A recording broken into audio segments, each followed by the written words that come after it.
Saurav said, "Hooray, we won the match." Saurav কৈছে যে আমি খেলখন জিকিলো. Alas, he had died. Ram said that I go there. সেই বাক্যটো মই যদি ক'ব লগা হয়, মোক যদি কৈছিল মই বেলেগক ক'ব লগা হয় কেনেকৈ ক'ম? সৌৰভে আনন্দত কৈছে যে সিহঁতে খেলখন জিকিলে. তো বাক্যসমূহ ডাইৰেক্ট স্পীচৰ পৰা ইনডাইৰেক্ট স্পীচলৈ কেনেকৈ নিয়ে আজি শিকিম আমি ইংলিছ গ্ৰামাৰৰ ক্ষেত্ৰত. অসমীয়াতটো সকলোৱে জানে, কিন্তু ইংলিছ গ্ৰামাৰত কেনেকৈ চেঞ্জ হয় সকলোখিনি আজি এই ভিডিঅ'টোত তোমালোকে শিকিবলৈ পাৰিবা. ইংলিছ গ্ৰামাৰৰ নেৰেশ্যন চেঞ্জটো এটা বৰ ইম্পৰ্টেণ্ট ৰোল হয়. তো এইটো জানিবৰ বাবে তোমালোক পাকৈত হ'ব লাগিব. তাৰ বাবে কেইটামান ৰুল আছে, সেই ৰুলখিনি আজি ইয়াতে এই ভিডিঅ'টোতে তোমালোকে শিকিবলৈ পাৰিবা. আৰু এই ভিডিঅ'টো চোৱাৰ পিছত যিকোনো এক্সামতে যেনেধৰণৰ এই নেৰেশ্যন চেঞ্জ নাহক তোমালোকে কৰিব পাৰিবা. তো আৰম্ভ কৰোঁ. তো গোটেই ভিডিঅ'টো চাবা আৰু যিকোনো নেৰেশ্যন চেঞ্জ শুদ্ধভাৱে কৰিবলৈ ফুল কনফিডেঞ্চ পাই যাবা. প্ৰথম কথা হ'ল আমি ভালদৰে জানিব লাগিব কিছুমান শব্দ আছে সেইবোৰ ডাইৰেক্ট স্পীচৰ পৰা ইনডাইৰেক্ট স্পীচলৈ নিলে কেনেধৰণে চেঞ্জ হয় সেইটো আমি জানিব লাগিব. তো নাও যদি দেখা পোৱা সি হ'বগৈ দেন, হিয়াৰ দেখা পালে হ'বগৈ দেয়াৰ, দিছ থাকিলে ডেট, ডিজ হ'লে ড'জ হ'ব, আৰু ডাজ থাকিলে চ' হ'ব বা ডেট ৱে হ'ব, এগো থাকিলে বিফ'ৰ হ'ব, টুডে থাকিলে ডেট ডে, দিছ ডে থাকিলে ডেট ডে, টুনাইট থাকিলে ডেট নাইট, টুমৰো থাকিলে দ্য নেক্সট ডে, য়েষ্টাৰডে থাকিলে the previous day, last night থাকিলে the previous night, next week থাকিলে দ্য ফল'য়িং উইক, আৰু য়েষ্টাৰডে মৰ্ণিং হ'লে দ্য প্ৰিভিয়াছ মৰ্ণিং. এইখিনি আমি কি জানিব লাগিব যে কোনবোৰ শব্দ ইনডাইৰেক্ট স্পীচলৈ গ'লে কেনেধৰণৰ শব্দ ব্যৱহাৰ কৰিব লাগিব. তাৰ উপৰিও কিছুমান ছাবজেক্টৰো সলনি হয়, যেনেকৈ আই থাকিলে সেইটো হি হৈ যায়গৈ. উই, আৰু ভিডিঅ'টো ভাল লাগিলে তোমালোকে ছাবস্ক্ৰাইব, লাইক, শ্বেয়াৰ, কমেণ্ট কৰি দিবা. উই থাকিলে দে হ'ব, মি থাকিলে হি হ'ব পাৰে বা চি হ'ব পাৰে, ফিমেল হ'লে চি হ'ব, মি যাৰ কথা বুজায়, আৰু মাই থাকিলে হিজ বা হাৰ হ'ব, আছ থাকিলে ডেম, আৱাৰ থাকিলে ডেয়াৰ হ'ব.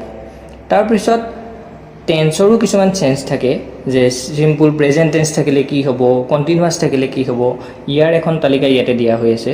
আৰু ভিডিঅ'টোৰ শেষত তোমালোকে যিহেতু PDF-টো পাই যাবা, এই ৰুলখিনি ভালদৰে চাই ল'ব পাৰিবা. এতিয়া আমি এক্সাম্পল কিছুমান কৰিম. এক্সাম্পল কিছুমান কৰিলে কোনটো টেন্সৰ পৰা কোনটো টেন্সলৈ চেঞ্জ হয় সেইখিনি ভালদৰে বুজি পাবা. তো প্ৰথমতেই আৰম্ভ হ'ব চিম্পুল প্ৰেজেণ্ট টেন্সত থকা বাক্য এটা. তো বাক্যটো দিছে কি, চি ছেইড আই অলৱেজ ড্ৰিংক কফি, তাই সদায় কফি পিয়ে. মানে তেতিয়াহ'লে এইটো যদি চেঞ্জ হয় কেনেকুৱা হয় চা, C said date C always drunk coffee. Present আছিলে চিম্পুল প্ৰেজেণ্ট, তো এইটো চেঞ্জ হৈছে ক'লৈ, চিম্পুল পাষ্ট জাষ্ট. তো ইয়াতে ৱৰ্ডৰ একো চেঞ্জ কৰিবলগীয়া হোৱা নাই. এটা হৈছে আই আছিলে, আইটো কি হৈছেগৈ তাতে গৈ চি হৈছে. ইয়াৰে কাৰণ ছাবজেক্টটো কি আছিলে, চি আছিলে. তাই কৈছে মই সদায় কফি পিওঁ বুলি কৈছে. তো আমি কেনেকৈ লিখিব লাগিব, তাই কৈছে যে তাই সদায় কফি পিয়ে. প্ৰেজেণ্ট কণ্টিনিউৱাছ টেন্সত থাকিলে কি হ'ব সেইটো আমি জানিব লাগিব. প্ৰেজেণ্ট কণ্টিনিউৱাছ থকা এটা বাক্য হৈছে he explained I am reading a book. সি কি কৈছে, এখন কিতাপ পঢ়ি আছোঁ বুলি কৈছে. তেতিয়াহ'লে বাক্যটো কেনেকুৱা হ'ব, হি ছেইড ডেট, আইটো কি হ'ব ইয়াতে হি হ'বগৈ. হি আৰু প্ৰেজেণ্ট কণ্টিনিউৱাছ থাকিলে পাষ্ট কণ্টিনিউৱাছ টেন্স হয়, গতিকে হি ৱাজ হ'ব. ইয়াত যদি এম আছিলে ইয়াত কি হ'বগৈ ৱাজ হ'ব. He was reading a book. তো নেৰেশ্যন কৰিবৰ বাবেও বা ইংলিছৰ গ্ৰামাৰত যিকোনো কৰিবৰ বাবে আমি কি টেন্সখিনি ভালকৈ জানিবই লাগিব. তো ইয়াতে টেন্সখিনি ব্যৱহাৰ খুব হৈ আছে, গতিকে আমি টেন্সখিনি অলপ পাৰ্গত হ'ব লাগিব. চিম্পুল পাষ্টত থাকিলে কি হয়, পাষ্ট পাৰফেক্ট হৈ যায়. তো চিম্পুল পাষ্টৰ এটা বাক্য দিছে, হি said bill arrived on Saturday. বিলে ছেটাৰডেত কি হৈছে আহিছিল বুলি কৈছে. বিল ছেটাৰডে আহিছিল, পাইছিল সি. He said that Bill had arrived on Saturday. তো পাষ্ট পাৰফেক্ট হোৱাৰ কাৰণে ইয়াতে কি ব্যৱহাৰ হৈছে, হেড ব্যৱহাৰ হৈছে.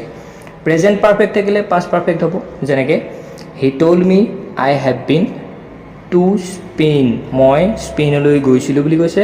তো he told me that he had been to Spain. তো ইয়াতো কি হৈছে, প্ৰেজেণ্ট পাৰফেক্ট টেন্সত আছিলে, গৈছে ক'লৈ, পাষ্ট পাৰফেক্ট টেন্স. তো পাষ্ট পাৰফেক্ট টেন্সত বি ভাৰ্ব কি ব্যৱহাৰ হয় সেইটো যদি নাজানো তেতিয়াহ'লে কি নহ'ব, কৰিব নোৱাৰিম.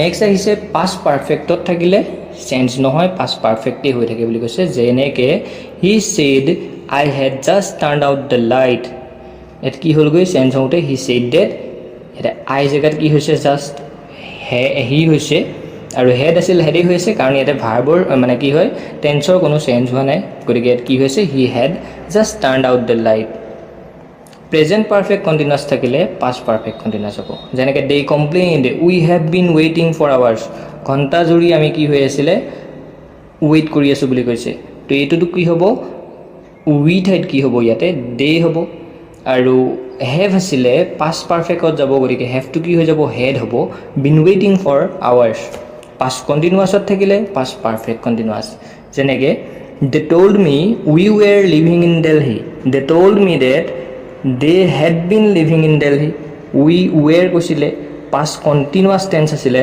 কিন্তু আমি পাষ্ট পাৰফেক্ট বনাব লাগিব গতিকে বি ভাৰ্বটো ইয়াতে হেড ইউজ হৈছে আৰু বাকী বিন লিভিং ইন দেলহি হৈছে নেক্সট ফিউচাৰ টেন্সৰ কেইটামান দিছে I will be in Guwahati on Sunday he said সি কৈছে যে মই ছানডেত ক'ত পামগৈ গুৱাহাটীত থাকিম বুলি কৈছে তো he said that he would be তো ইয়াতে যেতিয়া তোমালোকক প্ৰথম মই লিষ্ট এখন দিছিলোঁ সেই লিষ্টখনত দিয়া হৈ আছে যে উইল থাকিলে কি হ'ব উড থাকিলে কি হ'ব সেইখিনি তোমালোকে চাই ল'ব পাৰিবা প্ৰথম লিষ্ট এখন আছিলে এই লিষ্টখনৰ কথা কৈছোঁ উইল বি থাকিলে কি হ'ব উইল থাকিলে কি হ'ব গোটেইখিনি দিয়া হৈ আছে তো সেইকাৰণে ইয়াত কি হৈছে আই উইল বি আছিলে আমি কি লিখিম হি উড বি হ'ব হি উড বি আই জেগাত কি হৈছে ছাবজেক্টটো চেঞ্জ হয় বুলি কৈছোঁৱেই ফিউচাৰ কণ্টিনিউৱাছ থাকিলে কি হ'ব she said I will be using the car next Friday তো ইয়াতো কি হ'ব উইল বি আছে আই উইল বি আছে উড বি হ'বগৈ তাৰমানে কি হ'ব she would be using the car next Friday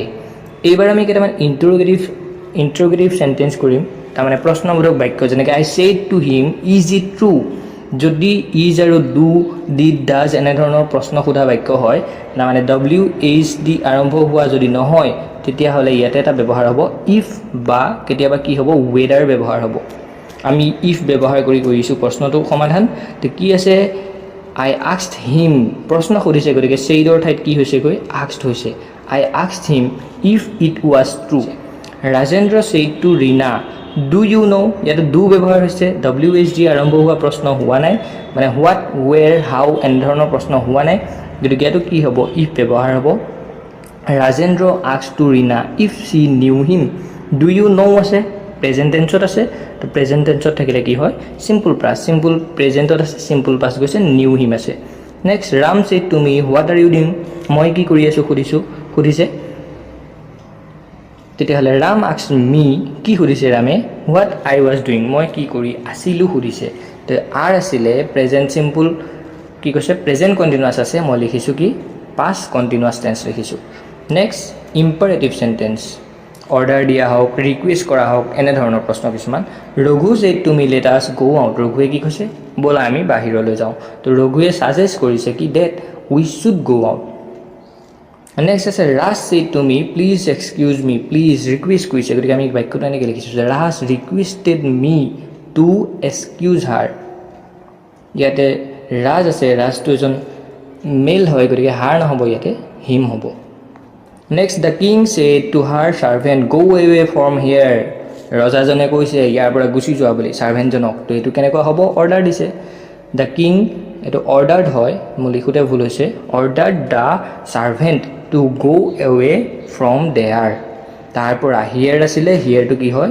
there হৈ গৈ teacher said to me do not waste your time টিচাৰে এডভাইচ দিছে নহয় জানো গতিকে ইয়াতে এডভাইচ ব্যৱহাৰ কৰিছোঁ me not to waste my time মোৰ সময় অপব্যয় নকৰিবলৈ টিচাৰে আমাক কি দিছে উপদেশ দিছে হয় সময় সঁচাকৈ বহুত মূল্যৱান হয় সময় আমি অপব্যৱহাৰ কৰিব নালাগে কাৰণ সময় এবাৰ গ'লে কেতিয়াও উভতি নাহে এক্সক্লেমেটৰী চেণ্টেন্সৰ ক্ষেত্ৰত মানে যিবোৰ আমাৰ কি হৈছে আশ্চৰ্যকৰ হৈ যায় যেনেকৈ কিছুমান কেতিয়াবা ফূৰ্তি লাগে কিছুমানৰ খুব দুখ লাগে কেতিয়াবা কি হৈ যায় আচৰিত হৈ যায় তেনেধৰণৰ Saurav said hurrah we have won the match সৌৰভে কৈছে হুৰে আমি খেলখন জিকিলোঁ তেতিয়াহ'লে এই বাক্যটো মই যদি বেলেগক কওঁ কেনেকৈ ক'মগৈ যে সৌৰভে আনন্দিত মনেৰে কৈছিল যে সিহঁতে খেলখন জিকিলে সেইকাৰণে বাক্যটো কি হৈছে Sourav exclaimed with delight that they had won the match এনেধৰণৰ হ'ব চি